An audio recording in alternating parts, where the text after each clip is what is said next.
All right, here we go. Lots of people joining. It's good to see some faces. If you can go camera off, camera on. There we go. All right, so hello everyone. A big welcome to this year's Star Award Showcase. Thank you for joining. I know we're all in the run up to Christmas and flu season, and it's very busy. So thank you for taking the time and joining. The Marketing Society Scotland Star Awards give us a moment every year to really step back and celebrate what makes Scotland's marketing community so special. So I'm very excited and honoured to be this year's Star Award chair. This year's campaign, the Stars Are Calling, which was created by our lovely partners over at Multiply, is encouraging us all to pause. So pause for a moment, look up, step out of the day to day, and just really remind ourselves of all the work, all the great ideas that have shaped some of the big moments and pride moments that we've all had over the last year in our work. So I'm sure lots of you that are there are sitting on some really great work, some really great stories, and that they should be told and we should get the spotlight on them. So please do give it a go. Gather your team, gather your partners, your agencies, and have a think about how you can bring those stories to life and into the spotlight. I think the Star Awards are great for so many reasons and for different people. It's different things, but I think for me in my career, there's been two factors. There's one really shaping and helping you develop your case study writing skills. So I think for any marketeer, it's really, really important that we can craft really compelling stories and convincing arguments and reports. So this is a great way to practice your craft in doing that. But also for building relationships. I remember my first win when I was at the union and co-wrote a paper with a then client, but now friend who was at the National Trust for Scotland. And just writing that paper together, kind of remembering all the hard work that went into it, but then celebrating together when we won was really, really special and kind of cemented that client agency relationship. And then when I moved to Skyscanner a few years ago, the team really weren't very involved in the Star Awards then or really entering many awards at all. But I think it's a great way to really bring the team together and to highlight all the amazing work that the team had done over the last year. So to really lift each other up and to show ourselves and our bosses and the other teams all the amazing work that has been done. So yes, it is hard work writing the papers, but there's nothing like it when you kind of have that to share. You're there celebrating with your team in the night, and there's no way of measuring that kind of motivation that brings when you do get that win. But today you are in for a treat. So today we have some fantastic guest speakers who are going to take you through some brilliant case studies and two gold award-winning papers from last year. So we've got Dave Craig, CEO at Bright Signals. He's going to take you through some really practical top tips on writing a paper and his case study on SWG3 and harm reduction. We've also got Thea from Leith and Claire from the Scottish Government, who will be taking you through a really powerful case study on dementia. And then we'll also have some wise words from our awards judging chair, Liesl MacDonald, as well. So standards are rising every year. So gold, silver, bronze, it is amazing. But even securing that shortlist is something to really, really be proud of. There are lots of categories that you can enter. You'll see the full list on the website. So do go and have a good, proper hunt through that. But this year we've listened to feedback from across the community and we've refreshed a couple of categories as well. So this year we've refreshed the design, creativity and craft category, as well as the leisure and lifestyle category. And we've also got three brand new categories to have a look at. So there is the small budget, big impact category, and the AI, automation and emerging tech. So I'm really excited to see what comes out of that, as well as a B2B category for the first time. So really reflecting that evolving landscape in our sector. So just before we get going, some information from me. Judging participation. So judging is open to all Marketing Society members. So if you haven't already signed up and you're interested, please do.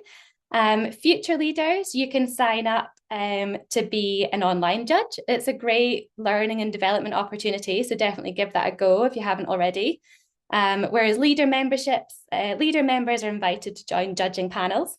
There'll be a maximum of 4 judges per organisation. And the link will be put in the chat shortly for you to join. First time half price. So for any of you that are from an organisation who hasn't entered the Star Awards before, you get your first entry half price. So do make the most of that. The early bird entry deadline. I think it's unusual that anyone does enter early, but if you are ready and organised, please do enter before the 31st of December and you will get 10% discount. But the closing date, the main entry deadline is midnight on the 12th of February. There is always an option to enter late for a small additional fee if you need it. And nominations. So some categories are free to enter. So if you have a rising star at your organization or an inspiring leader, or anyone that you admire across the industry, then please do nominate them for the agency or marketing category online by February the 12th as well. All right, so first up, we have Liesl McDonald. Liesl has been a judging panel chair for around 5 years. Liesl has 30 years of experience in marketing and communications. She's been a senior client, planner, consultant in several industries across Europe and Asia. Brands including BT, Amadeus, OMD, DST, and projects varying everything from strategic marketing, new product development, market research, campaign development, and customer loyalty. So we're about to get lots of great information on the judging process. Over to you, Liesl. Thank you, Victoria. I've got to tell you, it's Liesl, not Liesl. But do you know what? Sorry. I answer to lots of things, including "Hey you." So don't worry about it. It's a funny one. Thank you, Victoria. That was really helpful. I'm just going to speak very briefly before you have some experienced protagonists tell you about what it's like to enter and how to do a great job. And a little bit like the programme Sesame Street, this short segment is brought to you by 2 words. The first word is pottery, and the second word is football. Now, I'll come back to pottery and football, but if we could move on to the next slide, just a few details before we get into it. Members are invited to participate as judges. As Victoria has already mentioned, everybody can judge online, and everybody except future leader members can put themselves forward to be a panel judge. The panels will have between 5 and 7 people. It's a little bit like jury duty. Selection is random. We only check for conflicts of interests or someone who's category specific.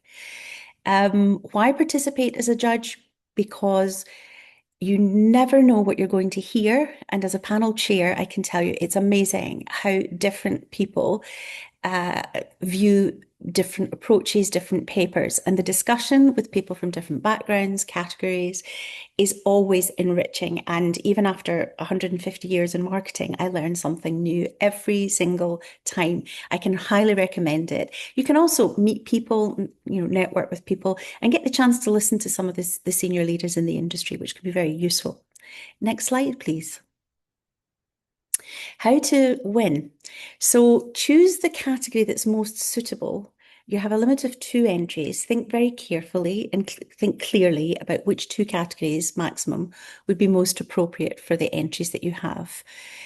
Understand the categories judging and scoring criteria. Really take time to understand and parse what that means, and note the weighting of judging elements, because in different categories, the weighting is slightly different. So be aware of that, because that is important when you're crafting your submission. Make sure that the narrative, as it is with all our communications in general, is clear and persuasive and doesn't drop off and have holes so that you lose us. We're customers of your papers, if you like. So make sure that there's something that's engaging and logical and clear to read. We do look at writing and presentation. This is a professional endeavour. Try and make them professional. Grammar and spelling are considered. There's no excuse now not to get that right. And be aware of word limits. The word count is a maximum, not a target. However, it's very sad when people go over the limit because it will have consequences. So, why did I mention pottery and football? Very briefly, pottery is one of those things where it's, think of a coffee mug. It has, as any good designer will tell you, both form and function. When you're submitting a paper, there's form and function, and you have to look at both. Make sure that the form of your presentation is it's easy to read. The font is easy to read. Make sure that it takes us on this little journey. And I know the guys are going to talk more about that later. It has to be professional and it has to be easy to digest. And then secondly, the function. Within it, make sure that you're rigorous, especially with things like measurement. Try and look at causality, try and make things attributable, try and make it as rigorous as you possibly can. So there's the form and the function, and both of them are important. So remember, form and function, pottery is important. Football. Why football, I hear you ask. I have a confession to make. I'm not a huge football fan. Shock, horror. Support Partick Thistle, so, the triumph of hope over experience over decades. But the World Cup is an amazing thing to watch. So is the UEFA Cup, the ASEAN Cup, the African Cup. We can all enjoy sport when it's played at its absolute highest level. And what the Star Awards is it's the marketing game played at its highest level. Enter because you never know. You might just be in the running for goal of the year. And if you're very good, you might end up being the wee fella who did the kick and got Scotland in to the World Cup finals. That's what you can achieve. But you know what? Entering is being part of the game. Judging is being part of the game. So get on the pitch as entrants, as judges, and be part of that wonderful celebration of something that is played at its absolute highest. Looking forward to reading your entries and to chairing some panels again this year. All the best, folks. Amazing. Thank you so much. Now then, before we go to our first case study, just a reminder, if you have any questions as we go, please do pop them in the chat. And then after David has shared his case study, we can go through some questions. And then again, at the end, after Thea and Claire, we can also go through some questions. But keep popping them in there and I'll keep an eye on that chat. All right, David, over to you. Thanks very much, Victoria. I'm just going to try and take control of the screen. Hopefully that's worked. So, yeah, I must say, just to echo the point you made there, Lisa, I think winning a couple of Star Awards or a few Star Awards last year is certainly the closest I'll ever get to feeling like I've taken Scotland to a World Cup. So it was a really lovely feeling and really good for my sort of team and client building, modding point of view. I would encourage everybody who's here to enter. I'm sure that's why we're here. So I am going to dive right in. What do I have control? Yeah, I'm going to share my top 6 tips in terms of how to take a good paper and hopefully make it great. The paper I'm talking about today, as has been mentioned, was a campaign with SWG3 around harm reduction to do with kind of recreational drug use. It won the gold in the tourism, leisure, culture and sport category. I think it actually picked up a bronze in the social marketing category as well. I'm not going to go through the paper page by page because that would take too long, but just to zoom out and give you a sense of the overall structure of how it was put together. So this is the whole thing, and as you can see, a couple of pages at the start by way of kind of context and introduction, 2 pages on objectives, 2 pages on strategy. The creative section has a bit of explanation and then just lots of space to let the actual creative work breathe. And then 1, 2, 3, 4 pages on results and a kind of sign off page at the end. And maybe an obvious point, but this is structured exactly as per the scoring. So if you're a judge and you're sitting scoring objective, strategy, creative, hopefully this makes it kind of easier to do that, to score as you go. always trying to make life as easy as possible, of course, for the judges. Right, first tip, context is everything. Again, it's probably an obvious point to say don't assume prior knowledge on behalf of judges, but having judged these things a lot, you are often sitting there thinking, what, is this good? What does this mean? And particularly in terms of results. The first page in our paper is this one. I've highlighted a couple of bits in yellow just for today. But the very first sentence here says, in August 2023, two young men, both aged just 18, died from drug-related causes following an event at Glasgow's SWG3 nightclub.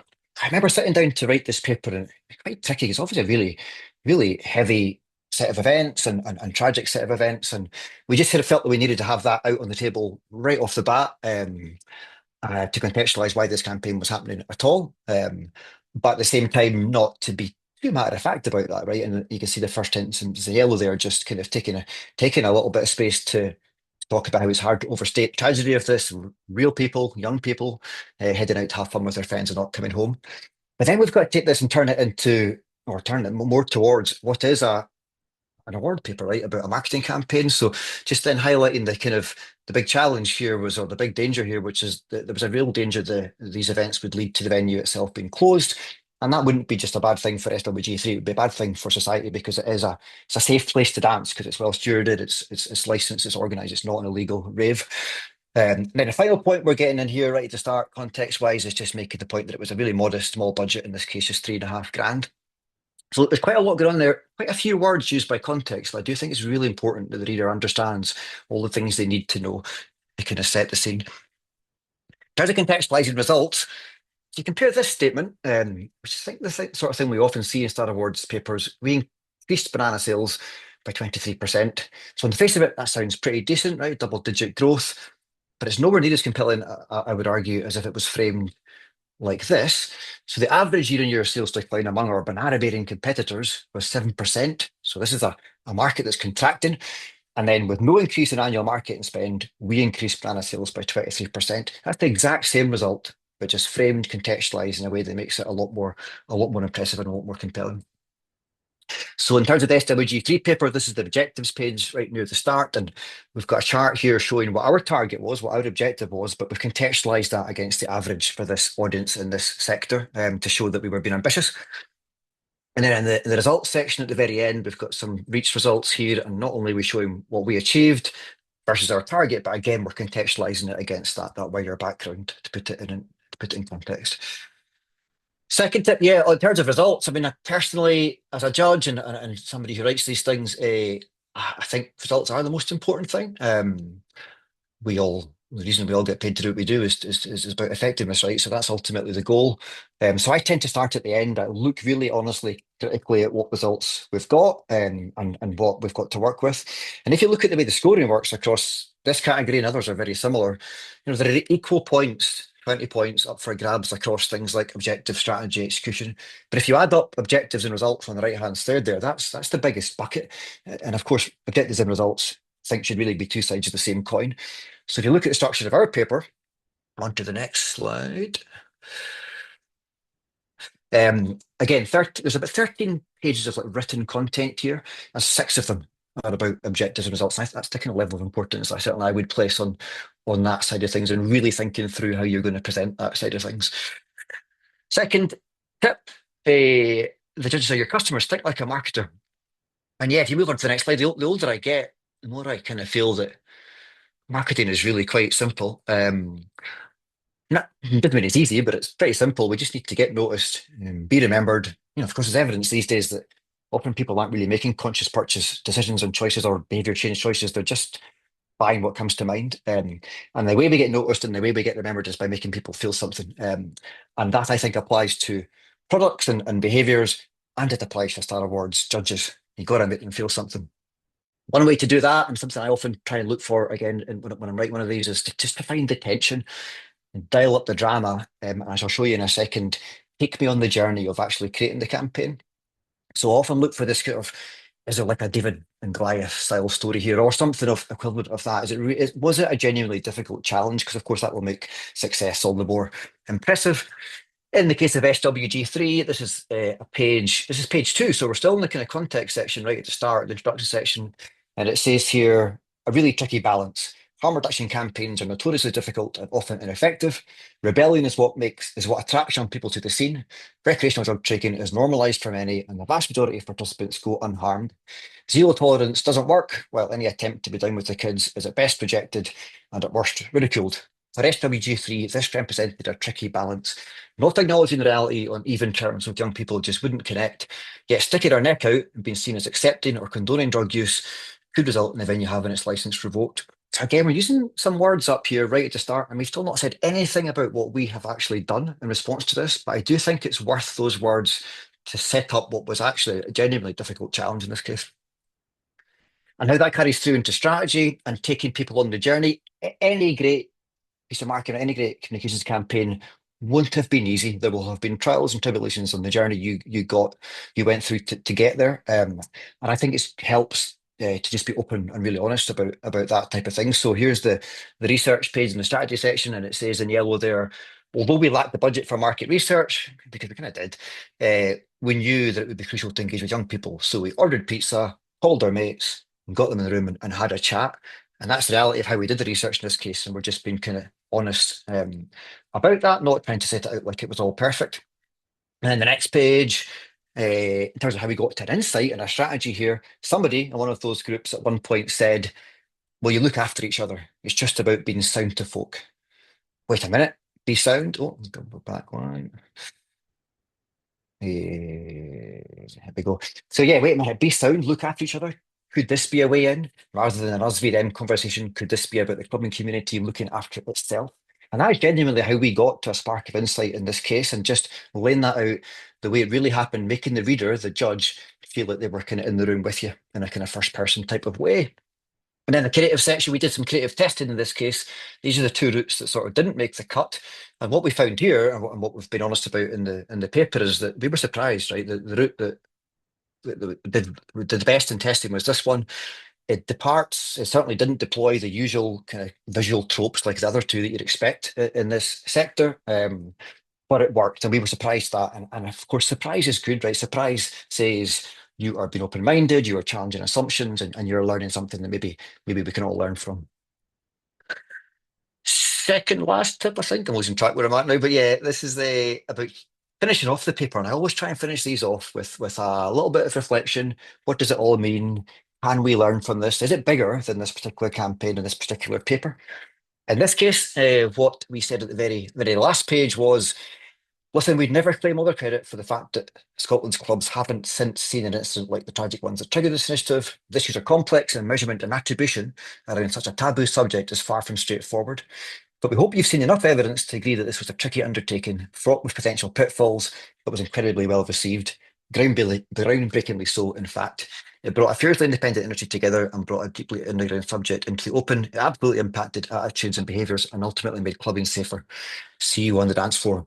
I think it's just trying to do a couple of things, right? It's hopefully reminding the judge and the reader that maybe not to judge us too harshly, right? In this case, and just be honest about that, because attribution in these things is genuinely difficult, if not impossible. And we didn't have thousands of pounds to work with to measure things and track things and so on and so forth. So just reminding the reader of that, but also making the point that one thing we can tell is that in this case, I guess it kind of activated a tribe, right? And the learning here, maybe for other campaigns, is that activating that tribe is the thing that had the impact that changed the behaviours. And my final tip, rack up the Red Bull. I reckon for me anyway, I estimate how long I'm going to take these things, and then it's 3 times that. Maybe I'm just disorganized, but I kind of feel like if you're not sitting or don't plan to be sitting at 10 o'clock at night, if not later, writing these things, then maybe you're not writing a winning paper. And one final little tip, very practical tip I learned 2 or 3 years ago on this front. So the way we used to do it, that was the usual, well, the way for us anyway, was somebody like me would write some words, and that might go to a client and get some input and some sign off, and then it would go to a designer and it would get made to look all lovely visually. Now what we do is we set out what you're looking at, which is a PowerPoint template, a PowerPoint file right at the start with the designer. I think sometimes these things are almost over designed. They don't need to be the most groundbreakingly amazing piece of design. They just need to be as Zella said at the start, like function is over form, right? Make it easy to read, easy to digest. So the designer lays out that template right to start, and then I am working and writing within that template so I can edit all the way through the process very quickly and easily. And I found that to be a much faster way to work. So quick recap, I'll finish off. Moving on. Context is everything. This results in context, particularly. Think of judges as your customers. Think like a marketer. See if you can find the tension and dial up that drama. Take me on the journey that you went through to get there. Results for me are the most important thing, so potentially start there. Think about how we can all learn something from your paper. How can we change the world on the back of this? And rack up the Red Bull. And that is me. Thank you.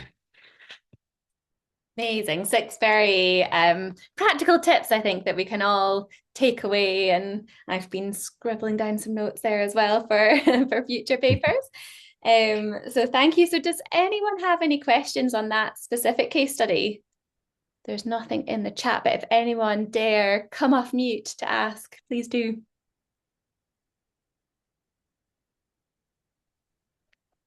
Not just now. How about we go to the next case study? But please do pop any questions in the chat, and then we'll do a full Q&A on both papers after the next one. So now then we have Thea McGovern from Leave, and we have Claire Davern from the Scottish Government, ready to take us through their Putting Dementia at the Heart of Planning case study. Over to you. Thanks, Victoria. So I'm going to speak first and then pass on to Thea. I'll just check. Thea, do we have control of the deck? I am just checking. Okie dokes. We do. Excellent. Okay. Then I shall kick off. So we're here to talk about the Scottish Government's Rethink Dementia Anti-Stigma campaign, which won gold in the Marketing, Planning and Insights category. And this campaign was designed to reduce the stigma many people experience when first diagnosed with dementia, specifically addressing the problem that when friends and family hear someone has been diagnosed, they often reduce social contact out of fear or misunderstanding, leaving people with dementia feeling very lonely and isolated. And this isn't just unpleasant for the person with dementia, it can also affect their condition. Because research shows that when people with dementia are included in social activities, this can help them to stay well for longer and alleviate some of their symptoms. So our campaign was about challenging some of the negative misconceptions the public has about what life with early stage dementia is like, and to show how people in the earlier stages can often continue with the activities they did before diagnosis, as well as giving people practical tips on how they can be supportive. When we first looked at which category we could enter this campaign into, there were a few that felt relevant. It could have gone into advertising, public sector, marketing in society, but we agreed as a team that the category we probably had the strongest competitive advantage in was marketing, planning and insights. And this was because the campaign had been co-produced with a group of people who are living with dementia, some of whom you can see here. These were members of the National Dementia Lived Experience Panel, which was formed in 2022 to help shape Scotland's dementia strategy. And their involvement reflects the strong belief that the best way to deliver better experiences for people is to include them in the policy design and delivery.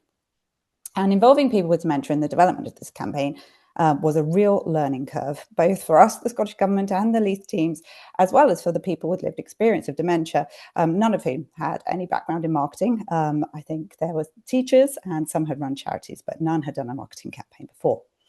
So although there were lots of other angles on this campaign, which we could have made a strong Star Awards paper, like the work we did with minority and marginalised groups to make the campaign more inclusive, or the use of semiotics to understand how the representation of dementia in popular culture shapes public attitudes, we took the decision to focus this entry on the way people with lived experience were actively involved in every single stage of campaign development and implementation. We thought this approach might stand out in the marketing, planning and insights category, if other entries used a more conventional approach. So like David, we're not going to show every page of the entry today. There's not the time, but we show you how we made the active involvement of lived experience the golden thread that ran throughout our entry paper. Thanks, Thea. So this started at the very beginning. This is the front cover of our paper, and as you can see, we started telling the story right from the first. We put our lived experience collaborators centre stage and used the headline style from the campaign to show how they were at the heart of the campaign process. Early on in our paper, we included this slide where we introduced Irene, Danny, and Kenny, who all lived with dementia, and Arvind, who cared for his father with dementia, and who all played such an influential part in this campaign.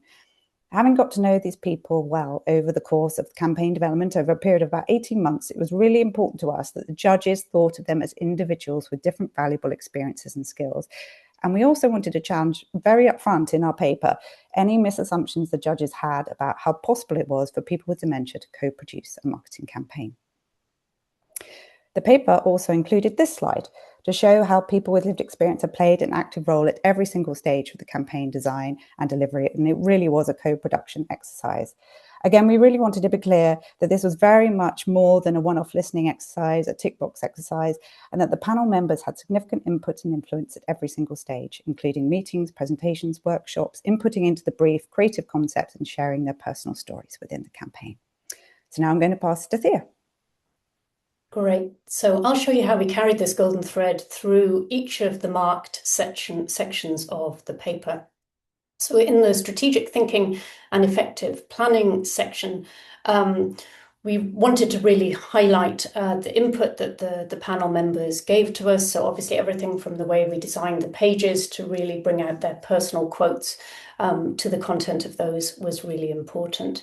In the quote on the left there, Danny's talking about the fact that after he was diagnosed, he would stop and speak to people in the street, and they would talk to his wife and completely ignore him, not speak to him, and just how that was a very dehumanizing experience for him. And we all remember when Irene talked about the fact we were talking about what things people would like to be able to do with a little support. And remember her saying, you know, I would just love to be able to go for a cycle ride. I just wish somebody would come with me for a cycle ride. And some of these really small, really personal examples were very important, because what we did in the next stage, when we introduced the final assets, was show how those insights mapped directly onto the creative work that we went on to create. So again, just a snapshot, not all the slides. It's going to change for me. Go. When we got into this, the sort of implementation section of the paper, the first slide you can see at the top there, we showed how actually Irene's insight around wishing she could go for a cycle was played out in our final TV ad, where we see a friend come and accompany somebody out for a ride. And then when we look at the out of home work, we can see how Danny's insight around that sort of dehumanizing experience really shaped this idea of highlighting the word me within the word dementia, and not letting people be labeled by the condition, having people still see them for the same person that they were. And in the bottom slide there, you can see we also highlighted how the campaign included bespoke radio partnerships that actually let people speak for themselves. Because again, it's another thing we were told repeatedly is people get very tired of being spoken on behalf of and wanted this platform to speak. So Arvind spoke in Hindi and in English on Ours FM. And Irene spoke on Bauer and on the LGBTQ station Gadio, and told their story in their own words.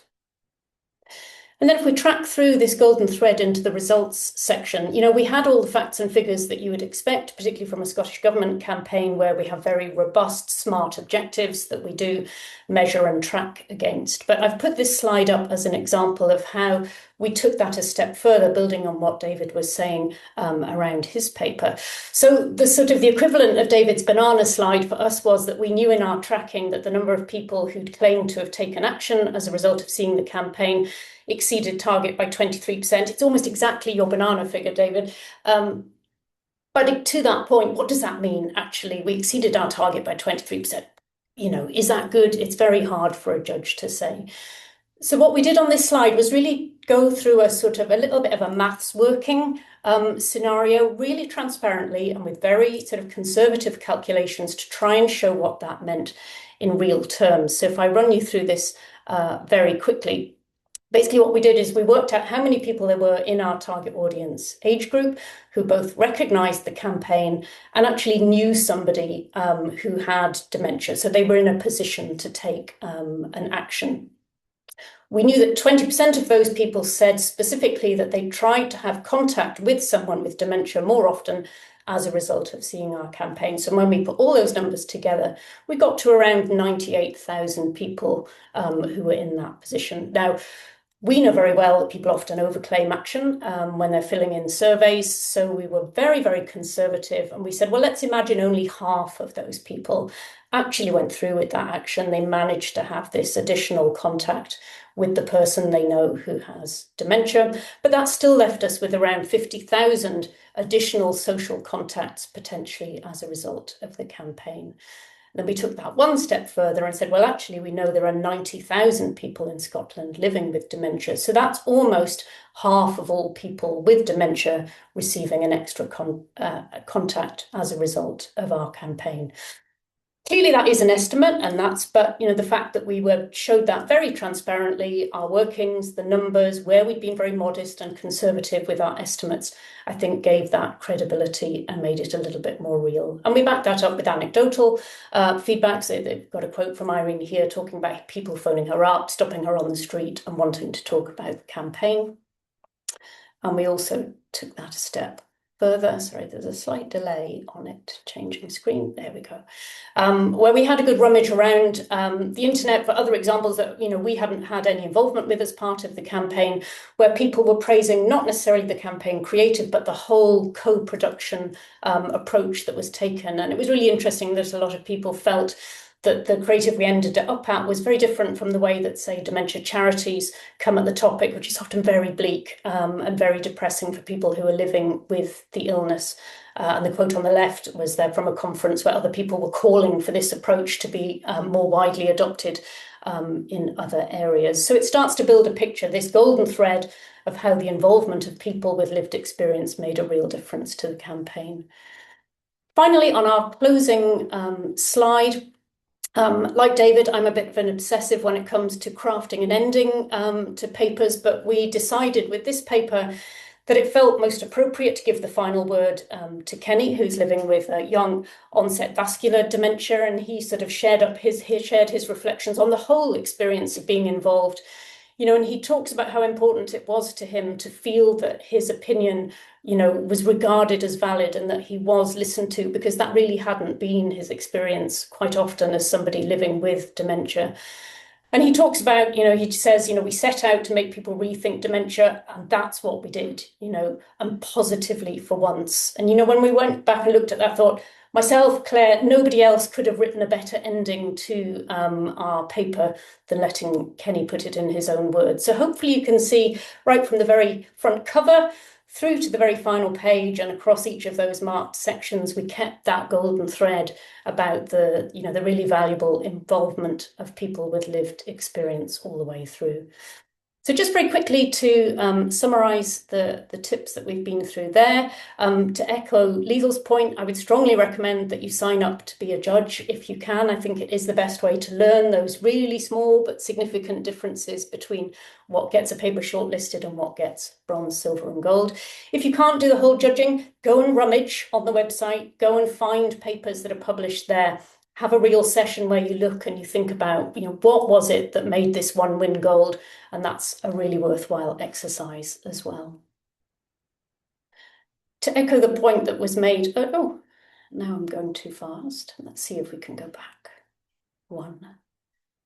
It's proving a little trigger happy. Do you know what? I'll leave it here and I'll talk about the one it skipped over. So writing for the specific category. Again, one of the things I've learned from judging is it's important to choose the category that gives you that competitive advantage. We actually entered this paper into a different category. We had it written in a different way. I think it was the integrated category. Didn't even get shortlisted in that category. And I think it's just a good lesson in actually really thinking about the one where you've got that strongest competitive edge. And again, I strongly endorse the point of thinking about that what's the little lesson? What's the little leave behind that this teaches us? And I think the fact we've got new categories to play with this year, somebody's going to come in first and say, this is what it means to succeed in this category. And there's a really interesting storytelling opportunity there.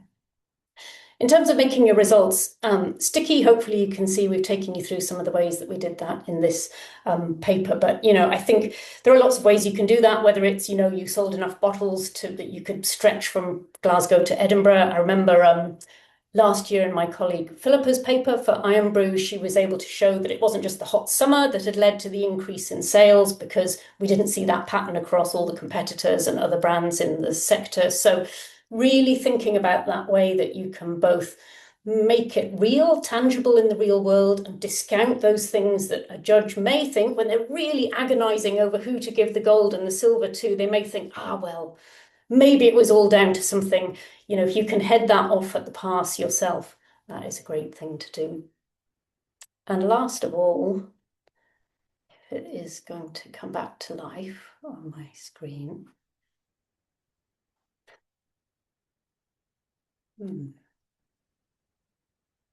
For some reason, it has disabled my control, I think. Let me just try one more time. I could maybe see if that annotation control bottom left, you might have clicked that. If you maybe try clicking it, it's a little pencil. Maybe. Clicking that again, it might give you the controls back. It does. There you go. So, with a classic way of messing up my ending, the point I was going to make is the importance of a good ending, which David has mentioned before. And really, to make that same point, I would always carve out, even if it's just 50, 25 words, put them in a box. Promise yourself you're not going to touch them when you're writing the rest of the paper, because you're going to need those to write this little satisfying ending. And, that could be the one thing you want the judges to remember, the lesson the paper teaches us, or just a really nicely crafted line that shows the care you've put into the writing. So I think whatever approach you take, I think just always try and avoid fizzling out or that hard stop after your last result, and make sure you've planned in a little bit of a boom at the end of your paper. And that was it from us. Lovely. Thank you, Thea and Claire. I love the way that you really, you focused in on what the magic was in that campaign, which was that co-creation element, and then really highlighted that throughout the paper, from starting with those people that co-created it with you through the quotes right to that very end slide with the quotes. So I think for all of us, really honing in on what the magic is, what that key part of the story is, and then finding ways to dramatize that throughout is really important. I'm not seeing any questions in the chat, but I'm sure there must be some burning questions. Would anyone like to come off mute and ask anything?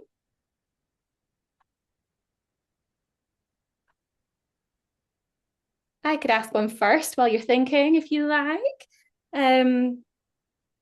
I guess, David, when we chatted before, I think you spoke about how you always look at the scoring criteria, and then you kind of structure your paper, whether it's with the number of pages or the number of words, kind of around that criteria to make sure that you're hitting the marks. Do you want to tell us a little bit more about that and how you do that?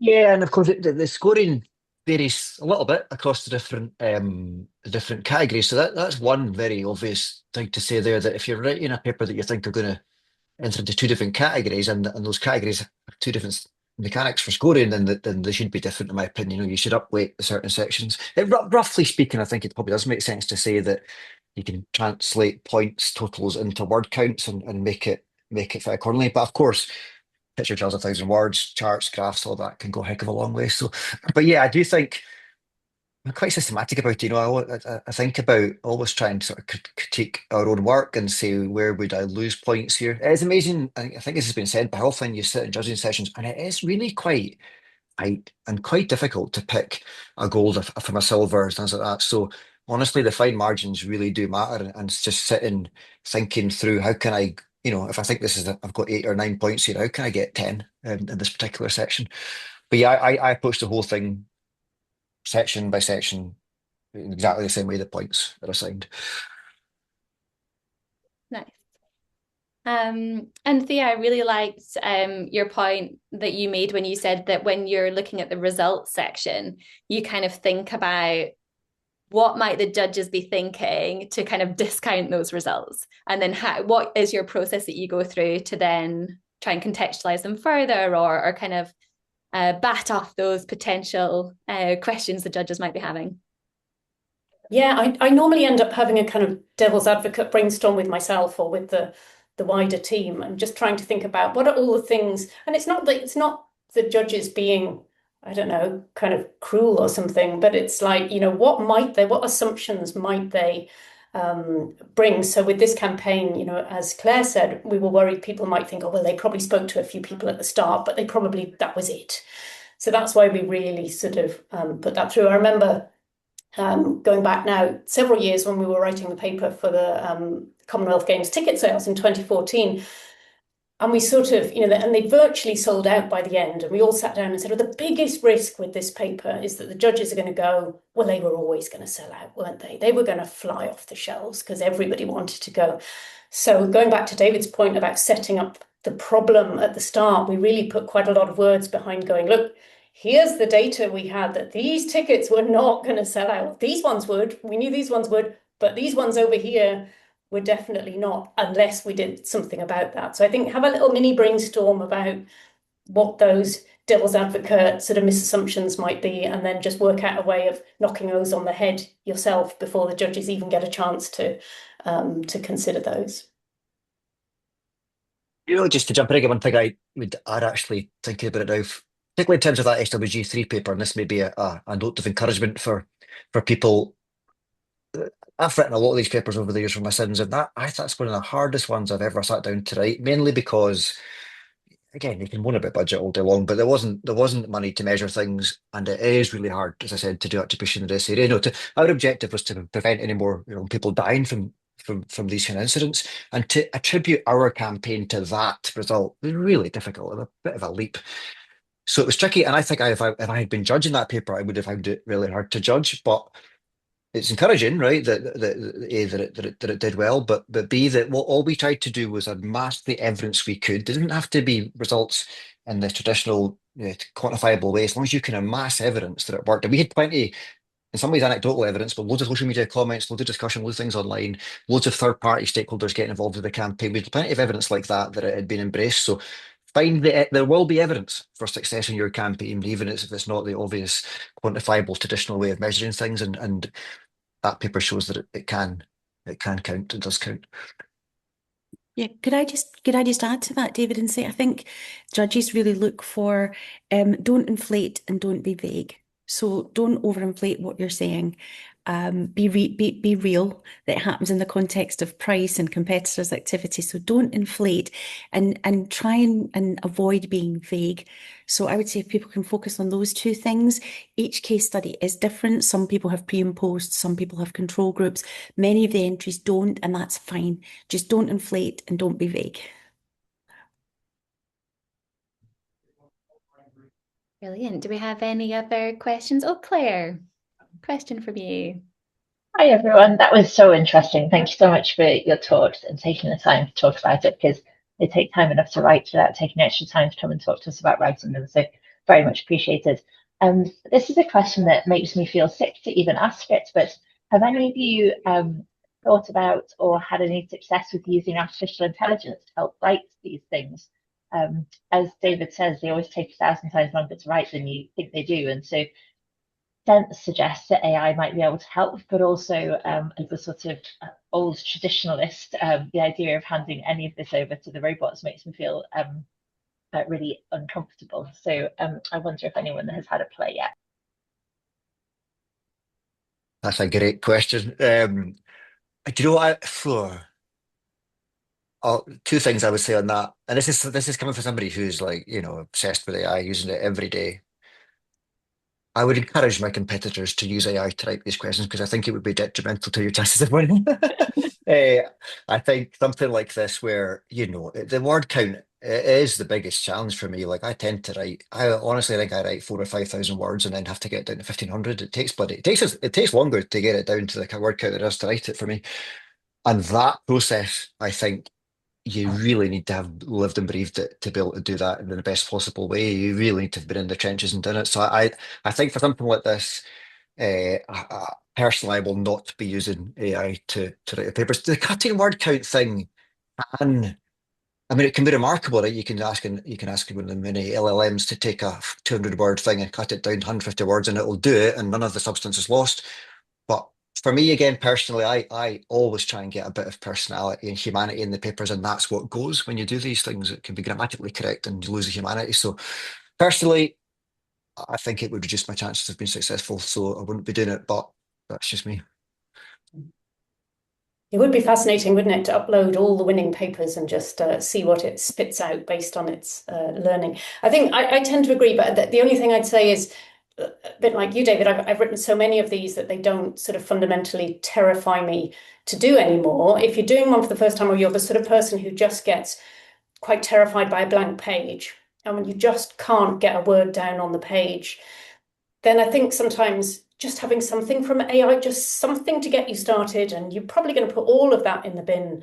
But what it does is just take away that blank page. And if you are that sort of person and you get blank page terror, then that might be a useful way to get you started. I'd be very surprised if you end up keeping anything that it filled that first page with, but it might just get you off the starting blocks and up and running.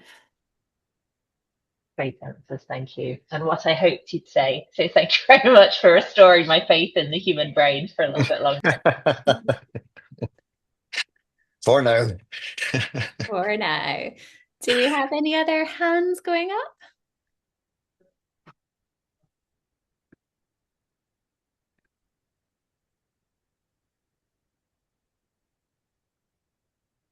No more hands. I'll ask David a question if Yeah. if I'm allowed, because it's something that we sort of debate sometimes. I know there's often a bit of chat about whether the best approach, everybody wants to be kind and help with these papers, is to whether it helps to divvy up sections and give people different ones to draft, and that somehow often feels like the kindest way. And it also helps other people on the team with less experience to gain experience paper writing, which is fundamentally a good thing. And yet I struggle with that personally, because I find you need somebody sort of who's fundamentally in control of the whole thing for it to come together. So I just wondered what your experience was of reconciling those, both of which are sort of wanting to win and wanting to give everyone a role of noble aims, but they don't always fit together very easily. Yeah, I think we do it probably similar to yourself in that there will always be a sort of lead writer who's responsible for the whole thing from start to end. Again, particularly in terms of when you've written too many words, right, and you need to sacrifice words, you need somebody to take a helicopter view in that, because otherwise you're editing somebody else's work or they're editing yours. I think it gets even harder that way. So we have absolutely one person who's writing the paper, but definitely will be drawing upon the team, different people who do different roles to pull together the materials, the evidence, all the bits. So it's a team effort, but one writer, I think, would be my approach. I do think it's nice to get the team involved, though, whether that be just, someone on the team is bringing in certain evidence, someone's bringing in all the images of the creative, the snapshots of it in real life. And I find it very helpful to then have someone else who's actually not been involved in the campaign at all to then read it and check it and tell me that bit's not interesting, you can cut that bit. Because I think you get, as a writer of a paper, you get attached to things and you think it's important and you think that people care, but actually you need to be a bit ruthless with this word count. So I think having that view often helps. I think that's another great tip as well that you mentioned there, Victoria, as well, which is record evidence as you go. So if your campaign is live at the moment and you're thinking you might write about it, go out and take the pictures of it in situ and all of that. Or if you're holding a brainstorm or a workshop, take a picture of all the post-its on your chart, because all of that becomes really helpful when you put that story together. And the number of times when I've gone, oh God, why didn't I take a picture of that workshop we did or something? And because again, going back to the word count, sometimes just a picture can get away something, far better than sacrificing your precious words. So yeah, if you're planning it or running it at the moment, get snapping and take a record of it now. One other tiny little thing we do, actually, in a similar vein, in terms of getting team involved, we just because it's quite interesting learning between our peer-to-peer and whatnot, we share and celebrate, if you like, the kind of papers when written, whether like before the results are out, whether they win or lose isn't the point. It's just to really share in a fair bit of detail the process, the thinking, and the papers. It's one thing writing a Star Wars paper does is it generates a really good complete case study for a project that you might never have done otherwise. So do make use of that case study, not least internally. So yeah, they're something that we, it's not just a couple of people in a dark room and no one else knows about it. It's something that's talked about a lot in the agency. I couldn't agree more. I mean, use it for the Star Awards, of course do, but use it for your company meetings. Use it for, wherever else you have the opportunity to be able to share and celebrate that work as well, because yeah, I'm sure there'll be a lot of effort that's gone into it, and it's a great way to really highlight that work Use it. across your companies. Use it for other awards. Yeah, I wouldn't give anybody too many statistics to say that we had a couple of wins at the Beam Awards in London the other week, including the Agency of the Year, and the entries were similar. Let's put it that way. So yeah, make the most of those words once you've written them. All right, then, if we've no more questions, I hope that that's given you lots of good tips for writing your own papers. As Thea said, if you've got campaigns that are live at the moment, get snapping, get gathering all of those images, get time blocked out in your diaries so that you're ready, and start chatting to your agency, your partners, your teammates, and thinking about, what great campaigns or stories or results are you sitting on, that you should be celebrating and writing papers for, and using all of those tips and tricks that have been shared by everyone today. The stars are calling, as the campaign said, so it would be great to see lots of you on the stage in the summer.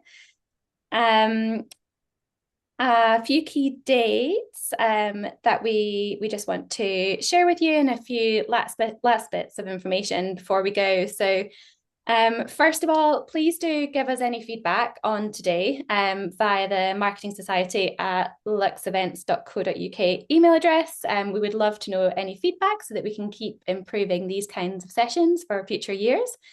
If you've any issues when you are completing your entries, please do contact Lux Events. They will be there to help.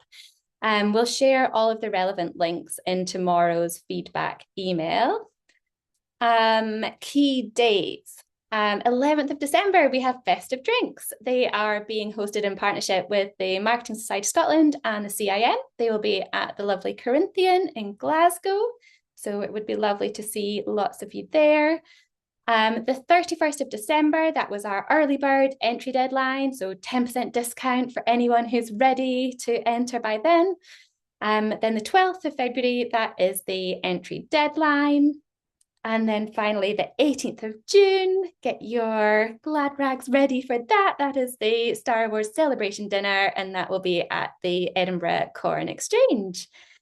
So now then, I think all that's left to say is a very big thank you. So huge thank you to Lisa, your fantastic insights from the judging process and your World Cup analogy. David, Thea, Claire, thank you so much for those amazing case studies and all of your tips on those. Thank you to our strategic sponsors, that's Essence Mediacom, Jack Ryan, and Centauri Global Spirits. And thank you to all of you for joining. Thank you so much, and good luck, and have a lovely festive period. Thank you.